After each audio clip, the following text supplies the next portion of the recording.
नमस्कार, मैं हूं सुमित अवस्थी। इंडिया चाहता है में आप सबका स्वागत है। इंडिया चाहता है कि देश में अमन चैन रहे, पूरा हिंदुस्तान राष्ट्रवाद और भाईचारे की एक ही डोर में बंधा रहे। लेकिन बहुत सारे लोगों को यह सब सुहाता नहीं है, इसीलिए वो धर्म की पवित्रता का इस्तेमाल नफरत, उन्माद और हिंसा फैलाने के लिए कर रहे हैं। और यही वजह है कि रामनवमी के पवित्र त्योहार पर कुछ लोग हिंसा फैलाते हैं। जेएनयू हवन पूजन के बीच किसी को नॉनवेज खाने की अचानक तलब लग जाती है, तो मध्य प्रदेश के खरगोन में रामनवमी के जुलूस पर पथराव होता है। गुजरात के आणंद में ऐसी हिंसा में एक शख्स की मौत तक हो जाती है। नफरत के पत्थर फेंकने वाले ये नहीं सोचते कि जब भी कोई हिंदुस्तानी मरता है तो वो भारत माता का ही कोई बेटा या बेटी ही मरता है। जो बात एक आम हिंदुस्तानी की समझ में आती है, वो बातें हिंसा फैलाने वालों को क्यों समझ में नहीं आती। मेरा आज का सवाल इसी से जुड़ा है। आज जो हम सवाल आपके सामने रख रहे हैं, आज देश का माहौल कौन बिगाड़ रहा है। आप एबीपी न्यूज के ट्विटर हैंडल @ABP न्यूज पर जाकर अपने जवाब दे सकते हैं। ऑप्शन ए के लिए धार्मिक उन्माद है, ऑप्शन बी है उपद्रवियों को नेताओं को संरक्षण मिलता है, और ऑप्शन सी है लचर कानून व्यवस्था। जो भी आपको ऑप्शन ठीक लगे उस पर जाके क्लिक करिए हमारे ट्विटर हैंडल पर, और शो के आखिर में इस पोल के फाइनल रिजल्ट भी आपको जरूर दिखाऊंगा। सवाल एक बार फिर आपके सामने है कि देश का माहौल कौन बिगाड़ रहा है।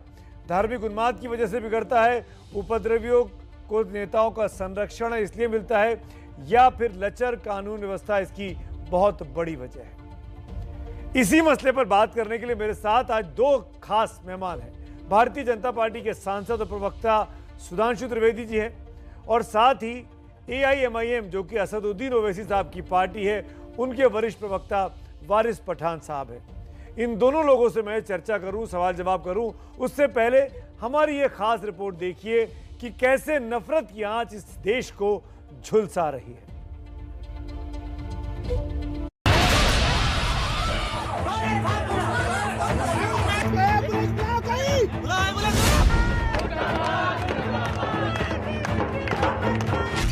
दिल्ली हो,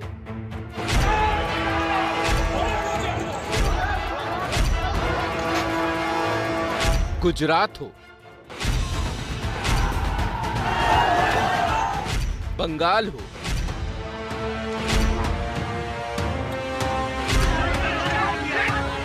झारखंड हो, या फिर मध्य प्रदेश,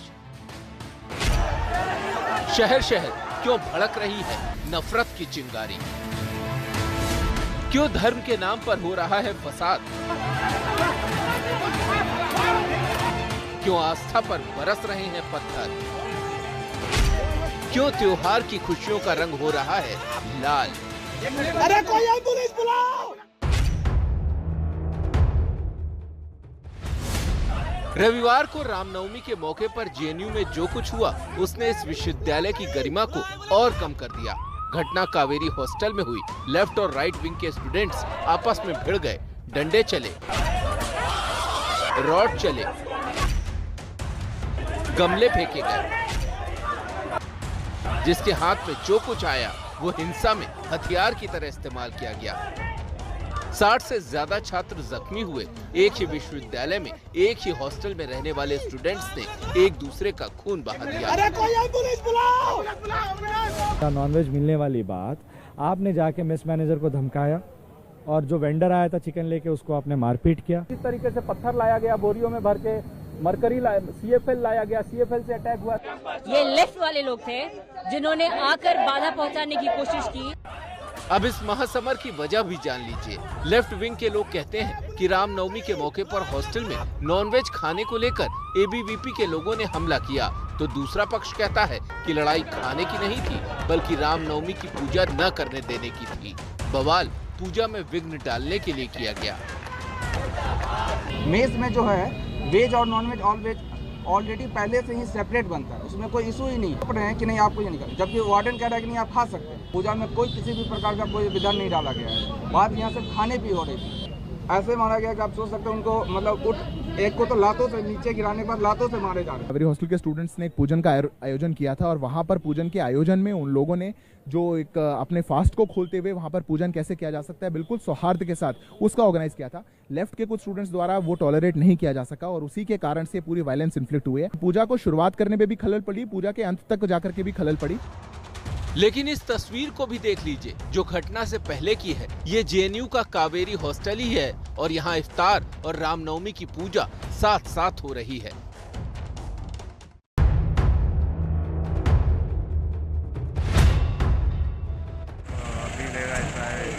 मध्य प्रदेश के खरगोन में रामनवमी के मौके पर शोभा यात्रा निकालना कुछ लोगों को पसंद नहीं आया। तालाब चौक के पास लोग हंसते गाते जुलूस में जा रहे थे कि अचानक पत्थरों की बारिश होने लगी। भगदड़ मची, पुलिस आई और उसके बाद शुरू हुआ हिंसा का नंगा नाच। दुकानों में आग लगाई गई, घर जलाए गए, एसपी के पैर में गोली लगी, कई लोग घायल हैं। हालात देखकर कर्फ्यू लगाना पड़ा। मुख्यमंत्री कहते हैं कि हिंसा करने वालों को हिसाब देना होगा। इन खरगोन में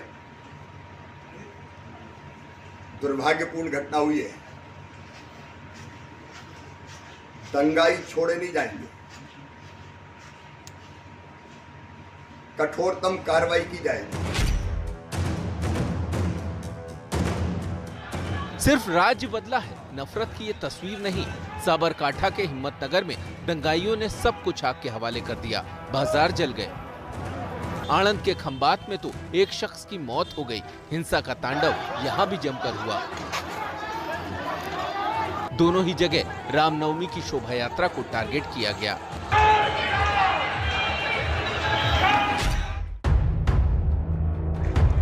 झारखंड के लोहरदगा के एक गांव में रामनवमी के मौके पर लगने वाले मेले में जमकर हिंसा हुई। यात्रा पर एक समुदाय के लोगों ने पथराव किया, उसके बाद हिंसा भड़क गई। हिंसा में कई लोग घायल हैं।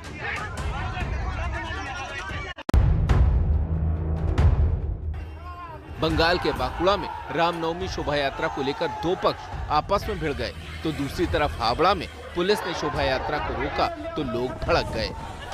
तस्वीरें किसी एक राज्य की नहीं है, किसी एक शहर की नहीं है, लेकिन नफरत हर जगह एक सी है। सवाल ये कि इस नफरत का बीज कौन बो रहा है? अरे कोई एम्बुलेंस बुलाओ। तो ये इसी मसले पर बात करते हैं, आखिरकार देश का माहौल कौन बिगाड़ रहा है। दो खास मेहमान मेरे साथ हैं, सुधांशु जी और वारिस भाई। पहला सवाल मेरा सुधांशु जी आपसे है, अगर यही पोल जो मैंने आज दर्शकों के सामने रखा है, मैं आपसे पूछूं, भारत के एक नागरिक होने के नाते कौन देश का माहौल बिगाड़ रहा है? धार्मिक उन्माद की वजह से बिगड़ता है, उपद्रवियों को नेताओं का संरक्षण मिलता है, या देश में लचर कानून व्यवस्था है? किसको टिक करेंगे आप? जो आपने सवाल किया है सुमित जी, कभी दंगे होते हैं तो कोई स्थानीय कारण हो जाता है, कहीं पर कोई एक घटना हो गई, मनमुटाव हुआ तो दंगा समझ में आता है। पर उत्तर दक्षिण पूरब पश्चिम देश के 7-8 राज्यों में एक साथ हो तो इसे दंगा नहीं कहते। और यह बताइए, अगर रामनवमी का मुद्दा था तो जब राजस्थान के करौली में हिंसा हुई तब तो रामनवमी नहीं थी। ये गोरखनाथ मंदिर के ऊपर जो हमला हुआ उस समय तो रामनवमी नहीं थी। वास्तविकता क्या है कि यह एक प्रकार का संयोग नहीं है, यह एक प्रकार का विधिवत प्रयोग है। और वह प्रयोग क्या है? असीम मकार साहब बैठे हुए हैं, वह प्रयोग वो है जिसने कभी कहा था कि 15 मिनट के लिए पुलिस हटा लो तो हम देख लेंगे। वह ये उस प्रयोग का है जिसने कहा था 20 करोड़ लोग 100 करोड़ पे भारी पड़ेंगे। यह वह प्रयोग है सुमित जी, इनके नेता असदुद्दीन ओवैसी ने बोला था ना कि जिस दिन योगी मठ में चले जाएंगे और मोदी पहाड़ पे चले जाएंगे तब तुम्हें बचाने कौन आएगा। तो वो फिल्म जो कभी अगर मोदी जी की सरकार नहीं होगी तो रिलीज होगी, उसका ट्रेलर यह दिखाया जा रहा है। इसलिए यह एक सोची समझी साजिश रणनीति के तहत है जिसमें हिंसा फैलाकर अपनी राजनीतिक रोटियां सेकने का कार्य करना है। और ये डिजाइन है जो भारत में आज से नहीं, मैं कहना चाहता हूं 100 साल से चल रही है। जब से मोपला दंगे हुए थे 1921 में केरल से, तब से ये चल रही है। ठीक है, वारिस पठान बड़ा इल्जाम लगा रहे हैं आप पर और आपकी पार्टी पर। सुधांशु त्रिवेदी, जवाब दीजिए। देखिए सुमित भाई, देश का आम नागरिक अमन शांति चाहता है। सुमित अवस्थी साहब अमन शांति चाहते हैं, वारिस पठान अमन शांति चाहता है पूरे देश में अंदर। मगर मोदी, बीजेपी, आरएसएस और उनके फुट सोल्जर्स चाहते नहीं है कि देश के अंदर अमन और शांति रहे। वो चाहते हैं कि नहीं, देश को किसी भी तरह डिवाइड करा जाए हिंदू मुसलमान में। इन्होंने यह इस हद तक कर दिया कि गाय हमारी, बकरा तुम्हारा, भगवा कलर हमारा, हरा कलर तुम्हारा। आज आप देखिए पूरा देश जल रहा है, 7 राज्यों में आगजनी लगी हुई है, मस्जिदें जलाई जा रही है, कई पर दरगाहों को नष्टो नाबूद किया, जलाया जा रहा है। मगर देश के प्रधानमंत्री जो कहते हैं सबका साथ, सबका विकास, सबका विश्वास, 56 इंच का सीने वाले नरेंद्र मोदी के मुंह में दही जमा हुआ है, खामोश बैठे, कोई खंडन नहीं, एक ट्वीट नहीं। तो जाहिर सी बात है कि वो खुद चाहते हैं, उनके समर्थन के बिना इतना बड़ा तो हादसे नहीं हो सकते पूरे देश में। 7 राज्य जल रहे हैं, वो खुद नहीं चाहते इनको रोकना, क्योंकि उनको पता है यही उनके वोटर है। मगर देश किस तरफ जा रहा है, एक पैटर्न चल रहा है। मैं सुधांशु जी को बताऊंगा पैटर्न क्या है। सबसे मुसलमान कम्युनिटी को किसी भी तरह से इनको खत्म करना। पैटर्न नंबर 1, पहला ये लोग ने चालू कर दिया हिजाब का मुद्दा, उसके बाद आ गए हलाल मीट पे, उसके बाद आ गए कि फ्रूट बेचने नहीं देंगे रास्ते के ऊपर, पे बात आ गई। अब तो यहाँ तक के हॉस्टलों के अंदर भी हिजाब को लेकर तो सवाल आप पर खड़े हो रहे हैं। तो हिजाब को लेकर तो सवाल आप पे खड़े हुए कि क्यों फोर्स कर रहे हैं जबरदस्ती, एक जगह के यूनिफॉर्म को क्यों नहीं मान लेते हैं आप। मैं हर चीज पे तर्क दे सकता हूं जो आपके खिलाफ जाता है, पर मेरा ये कहना है कि अगर देश में धार्मिक सांप्रदायिकता बनी रहे, आपस में दोस्ती बनी रहे, तो ये जरूरी नहीं है कि दोनों कम्युनिटीज एक साथ रहे, एक दूसरे के त्योहार को मिलजुल कर मनाए, रमजान भी मने और रामनवमी भी मने। बिल्कुल बिल्कुल, इतने वर्षों से बना ही रहे थे सुमित भाई, मगर ये तकरीबन 8-9 साल से आप देखिए ना किस तरफ देश जा रहा है। अब कब रुकेगा ये? अगर आप महापंचायत के अंदर नरसिंह आनंद जैसे लोगों को इजाजत दोगे कि आप जाइए और कहिए मुसलमानों के नरसंहार की बात, सिखाइए अपने बच्चों को कि बेटा कलम छोड़ दे, तलवार उठा ले, मुसलमानों का कत्ल कर दे, और वो नरसिंह आनंद जेल में जाता है, 4 दिन में बाहर आ जाता है। कालीचरण जैसा आदमी जेल में जाता है, बाहर आता है, तलवार लेकर घूम रहा है। इतना ही नहीं, बजरंग मुनि सरेआम पुलिस की शरण में रहकर कहता है कि मुसलमान की औरत को उठा के लाएंगे, किडनैप करेंगे, उनका बलात्कार करेंगे, और वो दरिंदा जिसकी जगह जेल की सलाखों के पीछे होनी चाहिए थी सुमित भाई, आज खुली हवा में घूम रहा है। वो नहीं, उसके खिलाफ जो प्रोटेस्ट कर रहे थे हमारे युवा, आज उनको पुलिस उठा के जेल में डाल, कालीचरण का नाम लेकर, बजरंग मुनि का नाम लेकर के ये नफरत बढ़ाने का ये बीज जो बोया जा रहा है महापंचायत के जरिए, नफरत बढ़ा रहे हैं ये लोग। सुमित जी, आपने देखा इन्होंने क्या क्या बोला। इन्होंने जिन जिन लोगों का नाम लिया उन सब पे कार्रवाई हुई, और उनका भाजपा से कोई लेना देना नहीं है, कानूनी कार्रवाई हुई है। मगर मैंने जो सवाल पूछा था, अकबरुद्दीन ओवैसी आपकी पार्टी का नेता था, और जिसने भगवान राम, माता कौशल्या के लिए क्या क्या घटिया बात बोली थी, निकाला था उसे पार्टी से। आपने बोला 15 मिनट के लिए पुलिस हटा लो, उसके बाद देख लेंगे, निकाला पार्टी से।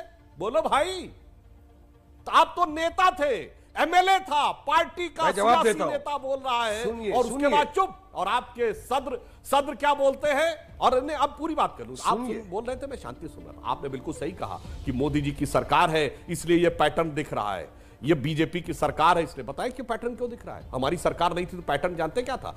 दिल्ली में धमाका, बंबई में धमाका, जयपुर में धमाका, गुवाहाटी में धमाका, हैदराबाद में धमाका, लखनऊ में धमाका, बनारस में धमाका, गया में धमाका, बेंगलुरु में धमाका, हैदराबाद में धमाका, चलती ट्रेन में धमाका, चलती बस में धमाका, पार्कों पे लिखा रहता था छूना नहीं, किसी चीज में धमाका हो सकता है, अब वो धमाके बंद हो गए।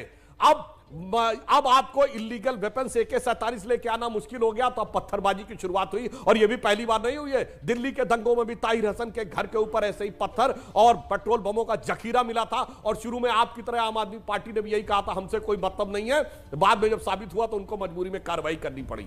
इसलिए मैं कहना चाह रहा हूं जनाब, हमारी सरकार है इसलिए ये पत्थरबाजी, और जहां जहां हमारी कम से कम राज्य में सरकार है वहां सख्त कार्रवाई। जवाब देता हूं, इसलिए मैं कहना चाहता हूं सियासी बातों का जवाब सुनिए सुधांशु जी, आतंकवाद सुधांशु जी तांडव चल रहा था, उस समय कौन रुकसा रहा था आपको? आप बोलिए। जी मैं जवाब दे रहा हूं। सुनिए, आपने एक पुरानी स्पीच अकबर ओवैसी की निकाली, उसके बारे में मैं पहले आपको जवाब दे दूं।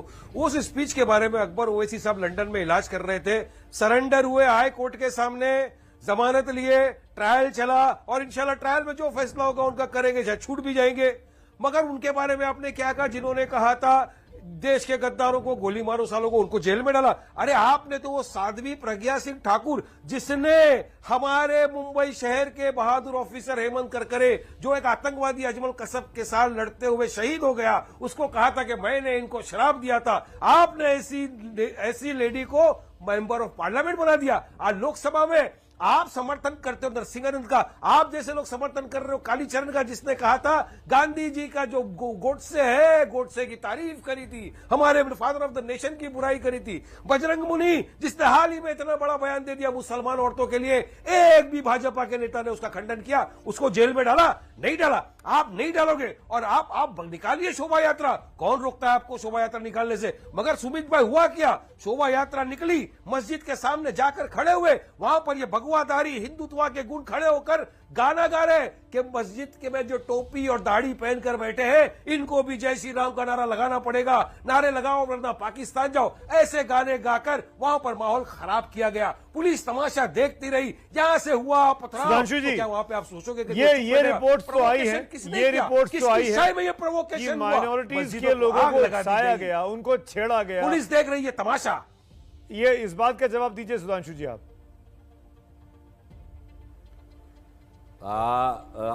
आपने सुमित जी देखा क्या बोलते हैं, यानी अकबरुद्दीन ओवैसी पर तो कह रहे हैं कुछ नहीं, वो तो कार्रवाई हो रही है, सब कुछ ठीक है, जो इनकी पार्टी का नेता और इनके अध्यक्ष का सगा भाई, और हमसे एक ऐसी चीज के बारे में ना बयान दिखा पा रहे हैं, ना हमने किसी मीडिया में सुना है, ना उसका कोई भाजपा से लेना देना है, मगर उसका जवाब हमसे मांगा जा रहा है। गजब का तर्क है भाई, आप लोग बहुत ही अद्भुत तर्क देते हैं, इसीलिए आपने इस स्थिति में पहुंचाया है। और मैं एक और बात भी कहना चाहता हूं, यहां पर सिर्फ दंगे नहीं, आप लोगों ने तो आतंकवादियों का खुलेआम समर्थन किया। आपने एक बात कही साध्वी प्रज्ञा जी के बारे में, और आपने ये बात कही शहीद हेमंत करकरे के बारे में। शहीद हेमंत करकरे का तो आपने इससे बड़ा अपमान क्या हो सकता है कि उनकी शहादत के बाद दिग्विजय सिंह ने यह कह दिया कि उन्होंने मुझे यह बताया था।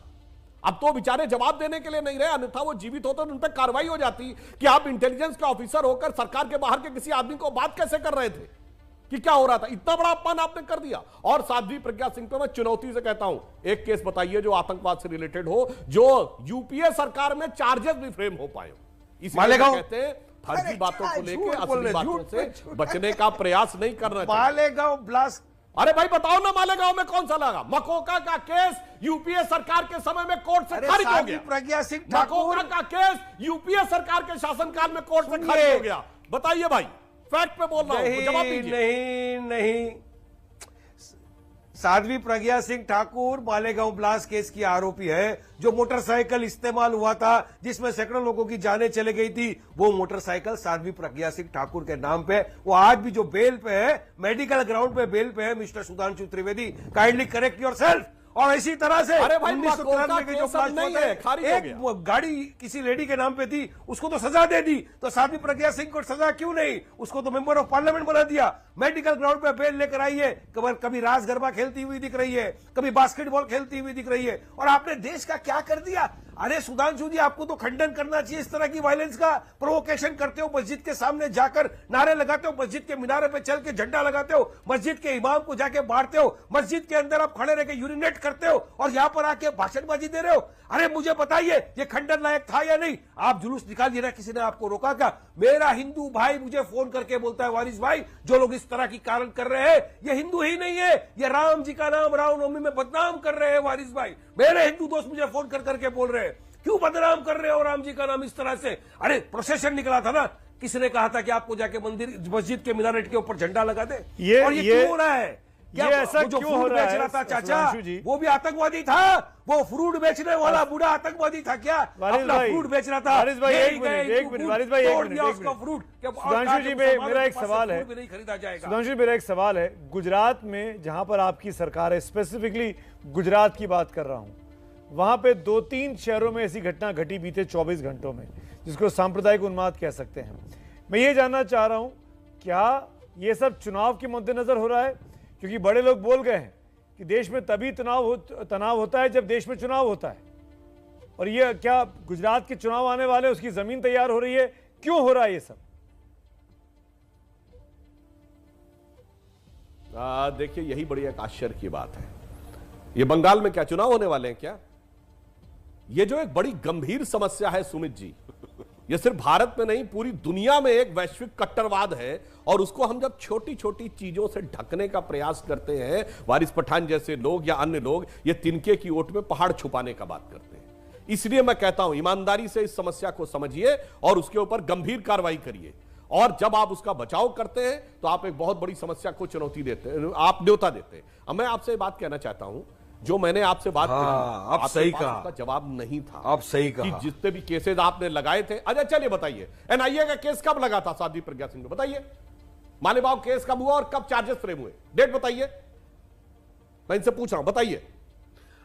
अरे मालेगांव केस के अंदर जो बाइक यूज हुई थी साध्वी प्रज्ञा सिंह, अब मैं आगे बात बोलता हूं, जो आपने अभी इस प्रकार चार्जशीट पढ़ाया आपने, चलिए अब मैं बोल रहा हूं, आज भी बेल पे है मेडिकल ग्राउंड पे, मेडिकल ग्राउंड पे बेल पे, आप चाहिए तो जजमेंट देख लीजिए, जजमेंट देख लीजिए। साध्वी प्रज्ञा सिंह ठाकुर कब मेडिकल ग्राउंड पे बाहर आई है और बाहर दिख रही है, वो फोटो की तारीफ करी जाती है। अरे अच्छा छोड़िए उस बात पे आगे में, क्रिकेट खेलने का टाइम है और आपने बना दिया पार्लियामेंटेरियन। ये तो हमारे देश की कि सुधांशु जी को अगर आप एक सवाल करेंगे तो सवाल का जवाब नहीं है उनके पास, वो घुमा के पीछे जाएंगे 25 साल पुरानी बात करने। आज की बात करिए, तू इधर उधर की बात ना कर, ये बता काफिला क्यों लुटा, मुझे राहगीरों से गिला नहीं, तेरी रहबरी पे सवाल है। सुधांशु जी बताइए, खंडन करिए कि जो हिंदुत्व गुण गए थे मस्जिदों के बाहर, प्रोवोक किया, प्रोवोकेशन के बाद में जो आग जली हुई पूरे देश के अंदर, माहौल पूरे देश में चल रहा है, 24 घंटे में जो कुछ हुआ उससे हम सब का सर शर्म से झुका हुआ है।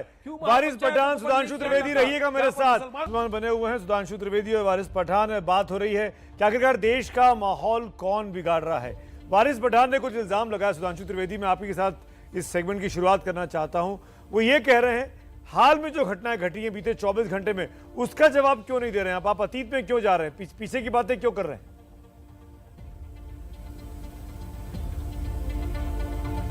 जो हाल की तो मैंने बात की सुमित जी, ये 24 घंटे में घटित हुई।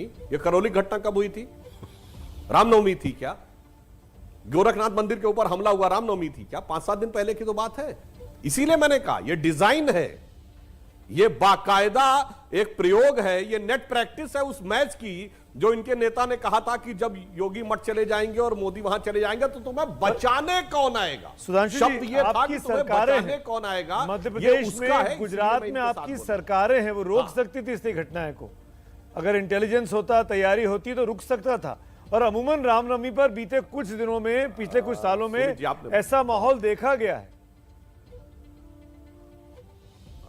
आपने बड़ा वाजिब सवाल किया सुमित जी। वैसे मैं अपने पहले बयान में इसका जवाब दे चुका हूं। जब हमारी सरकारें नहीं थी तो मैंने भारत के कम से कम 20 शहरों के नाम गिनाए जहां धमाके होते थे।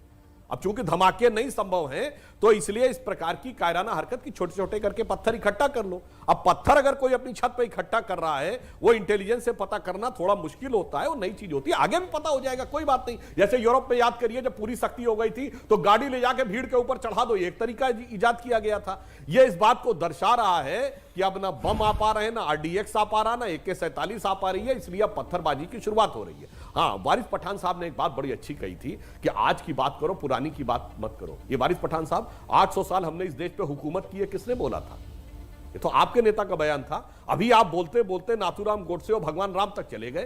तो अब मैं एक फैक्ट बोलता हूं, आप आज बोला, अनजाने बयान आज बोला कह रहे तो मैं एक फैक्ट बोलता हूं। हाँ, मैं आपको एक फैक्ट, अरे भाई मैं फैक्ट बोल रहा हूं आपसे। आपके नेता ने, अब वापस करिए वो बयान कि 800 साल इस देश पे हुकूमत की, मैं उसका खंडन करता हूं। बोलिए बोलिए, आपका नेता आज भी है पार्टी में, आपने कभी उसका खंडन नहीं किया। अब मैं फैक्ट बोल लूं, पिछली बार आपने डिस्टर्ब किया था, मैं अपनी पूरी बात कर लूं, फिर इसका खंडन नहीं किया। आप तो कह रहे हैं कि उसने, अरे सुनिए, अगर किसी ने भी किया है तो साहब का सवाल 24 घंटे का था, मगर अब देखिए तरीका ठीक नहीं है। पिछली बार भी आपने डिस्टर्ब किया। जब दो लोगों की डिबेट है तो बीच में डिस्टर्ब मत करिए, अपने अपने टर्न पे बोलिए। अब मैं आपसे बात कर रहा हूं, यदि किसी ने भी किसी धार्मिक स्थल का अपमान किया है तो वह सर्वथा गलत है और उसके ऊपर कानून सम्मत कार्रवाई होगी। जिन लोगों ने बयान दिया था उन पर भी कार्रवाई हुई। मगर मैं आपसे एक फैक्ट सामने रखना चाहता हूं, मैं अपनी बात नहीं कह रहा हूं। नदवातुल उलेमा बहुत बड़ा मुसलमानों की यूनिवर्सिटी है लखनऊ में, उसके संस्थापक अध्यक्ष थे मौलाना अली मियां। उन्होंने अपनी किताब में 3300 मस्जिदों का उल्लेख किया है जो मंदिर तोड़ के बनाई गई हैं। मैं चुनौती से आपसे कहता हूं 3 मंदिर बताइए जो मस्जिद तोड़ के बनाई गई, और हर तोड़ने वाले के साथ आप खड़े रहते हैं। यह डिजाइन है नफरत की, वो डिजाइन बताइए। 3300 आपके मुस्लिम धर्म अब गुरु मैं ने बोलूं? अपनी किताब में लिखा है। बोलिए। अब मैं बोलूं? वारिस अगर पठान आपको बोलिए, बड़ा इल्जाम है तो ये। 24 घंटे वारिस में पठान बड़ा बड़ा इल्जाम है जवाब सुधांशु जी का। सुमित भाई का सवाल था, देखिए सुमित भाई जवाब नहीं देंगे, इनके पास जवाब नहीं है, मुंह छुपाते फिर रहे। 24 घंटे में जो इन लोगों ने काम किया है देश को बर्बाद करने का, ये सोच नहीं सकते। देखिए कितना आगे ले गए देश को, टीवी पे ही दिख रहा है कितना आगे बढ़ गया हमारा देश। हर तरफ आगजनी लगी हुई, सुधांशु जी धुआं उड़ रहा है, देखिए काला काला, घर जल रहे हैं, मस्जिदें जल रही है। देखिए क्या कर दिया आपने देश की हालत। अरे किसकी वजह से हुआ? शोभा यात्रा आपने निकाला, रामनवमी के नाम से आपने यात्रा निकाली, उसके बाद क्या हुआ? यात्रा निकाली है, फेस्टिवल है, सबको बनाने का अधिकार है, हमारे हिंदू भाइयों को भी बनाने का अधिकार है। मगर आप जाकर मस्जिद के सामने प्रोवोकेशन किया, आपने जाकर मस्जिद के मिनारे के ऊपर जाके भगवा झंडा लगाया, आपने मस्जिद में घुसकर इमाम साहब को मारा, मस्जिद में पेशाब किया। क्या ये सिखाया था भगवान राम ने? यही तो मेरे हिंदू दोस्त बोलते ना वारिस भाई, ये गलत है। ये जो करने वाले लोग हैं ये हिंदू संस्कारी है ही नहीं, ये सिर्फ और सिर्फ आपके फुट सोल्जर्स है जो हमारे भारत देश का सेकुलरिज्म प्लुरलिज्म को नष्ट करना चाहते हैं। सुमित भाई, ये हमारे भारत देश के बंटवारे टुकड़े करना चाहते हैं, जिसका खंडन सुधांशु जी कभी नहीं करेंगे।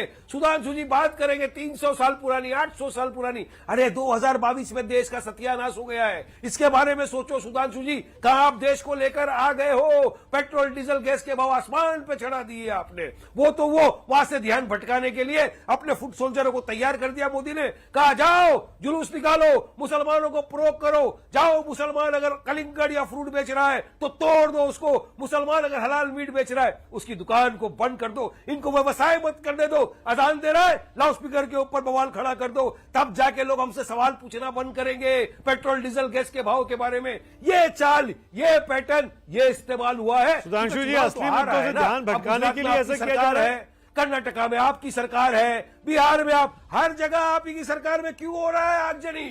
क्यों आग लगा दिया सुधांशु जी आपने मेरे पूरे भारत देश के अंदर? चलिए बताइए क्या मिल गया आप लोगों को, क्या फायदा हो गया? बुलडोजर चला दिया मुसलमानों के घरों के ऊपर आप लोगों ने, कोई इसका पुरसाने हाल नहीं। बजरंग मुनि ने इतना बड़ा जवाब दे दिया। अगर गलत तरीके से मकान बनेगा, घर बनेगा, दुकान बनेगा तो उस पर बुलडोजर क्यों नहीं चलेगा भाई? अतिक्रमण किया जाएगा तो सरकारी बुलडोजर क्यों नहीं चलेगा? अगर आप जमीन पर सरकारी जमीन पर कब्जा करेंगे तो कार्रवाई तो होगी, चाहे कोई भी हो उसमें, चाहे हिंदू हो चाहे मुसलमान हो। अरे सरकार, वारिस भाई ये आप गलत बचाव कर रहे हैं, आप तो बैरिस्टर आदमी है भाई। बुलडोजर इसलिए चला कि उनको ऐसा लगा कि ये लोग हिंसक, अरे नहीं, मेरी जानकारी के मुताबिक जो कल की हिंसा के अंदर पुलिस को शक आया था उनके घरों को बुलडोजर चला दिया शिवराज सिंह सरकार। वो इसलिए चला, ये मेरी जानकारी के हिसाब से मैं बता रहा हूं, वो इसलिए चला क्योंकि वो गलत घर बना रखे थे, 24 घंटे की बात करेंगे, कब्जा कर रखा था। सुधांशु जी जवाब दीजिए। सुधांशु जी, अरे बुलडोजर बाबा का देखिए आपने सुमित जी देखा, बहुत शौक मैंने तो जो हर पूछा जगह था। चलाएंगे। अरे भैया तकरीर नहीं देने आए भैया, बहस करने आए हैं। बहुत देर बोल दिया, मैं शांति से बैठा रहा। बुलडोजर नहीं चलेगा सुमित भाई, लिख लेना मेरी बात।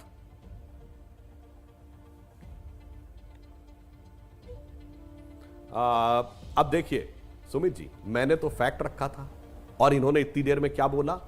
एक भी बात तथ्यात्मक नहीं, ना किसी का आधार। जानकारी के आधार पे बुलडोजर चल गया, जानकारी के आधार पे मस्जिद में हमला हो गया, जानकारी के आधार पे मस्जिद में अपमान हो गया, सब आए बाएं साएं बोला। मैंने तो किताब कोट की थी, मैंने आपसे फैक्ट बोला था, मगर आपके पास उसका कोई जवाब नहीं है, क्योंकि आप खुद उसके फुट सोल्जर हैं और आप उस डिजाइन के हिस्से हैं। और फुट सोल्जर जानते हैं क्या होता है? वारिस पठान साहब, आप क्या बोलते हैं भाई? आप तो गणपति बप्पा मोरिया बोलने पे ऊपर माफी मांग चुके हैं।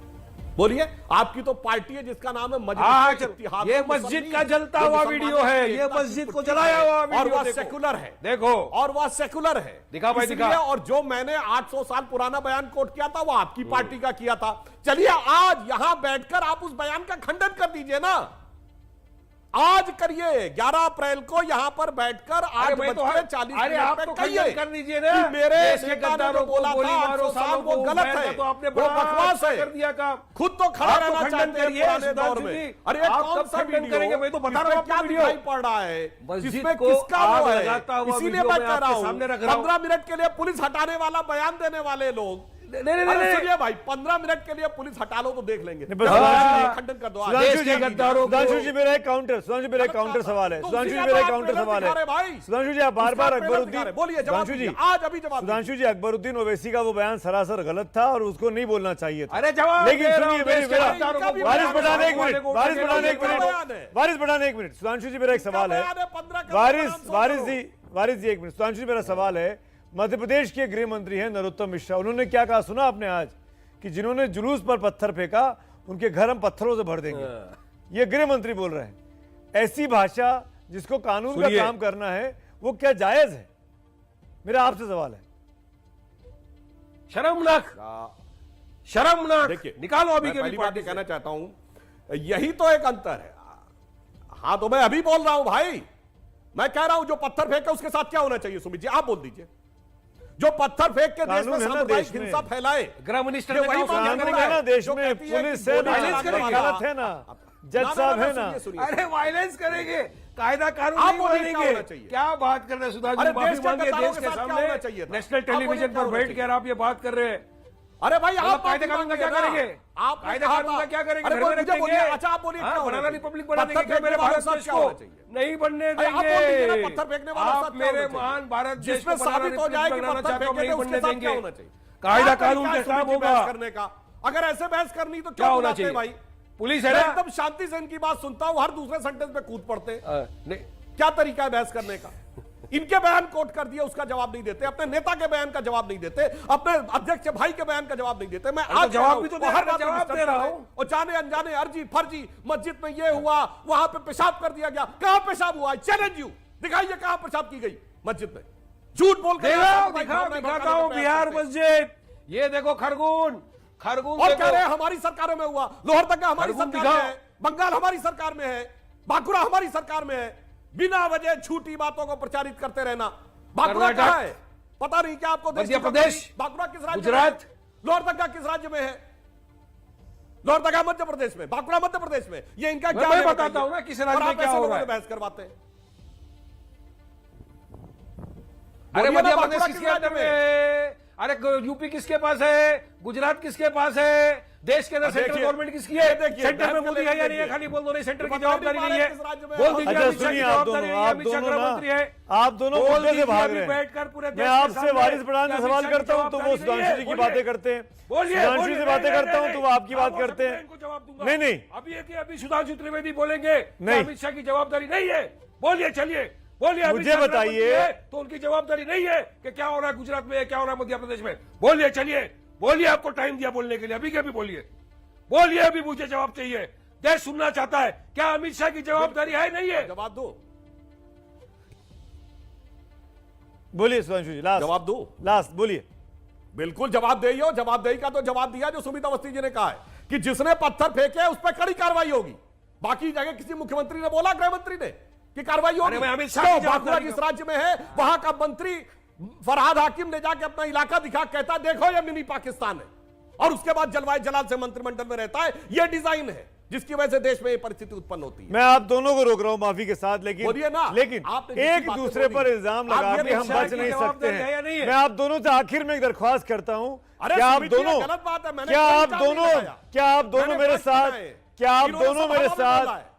दोनों मेरे साथ हाथ जोड़कर अपील कर सकते हैं देश के तमाम लोगों से कि कृपया शांति बना के रखें, भाईचारा बना के रखें, आपस में मिलकर रहें।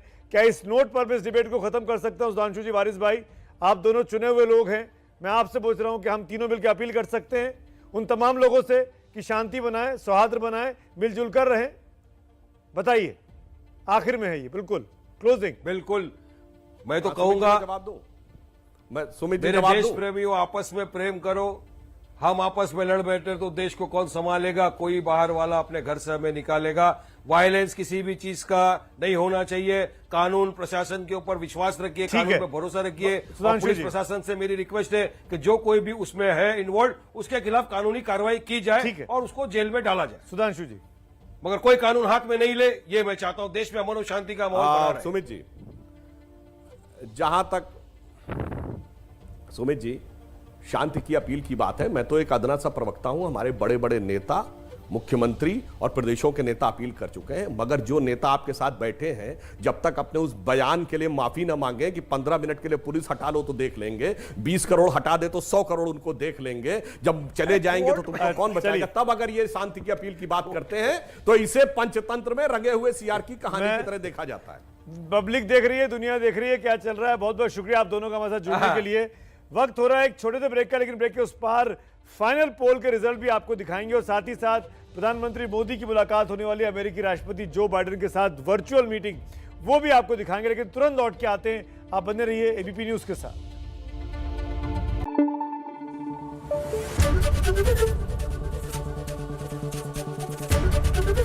एबीपी न्यूज आपको रखे आगे।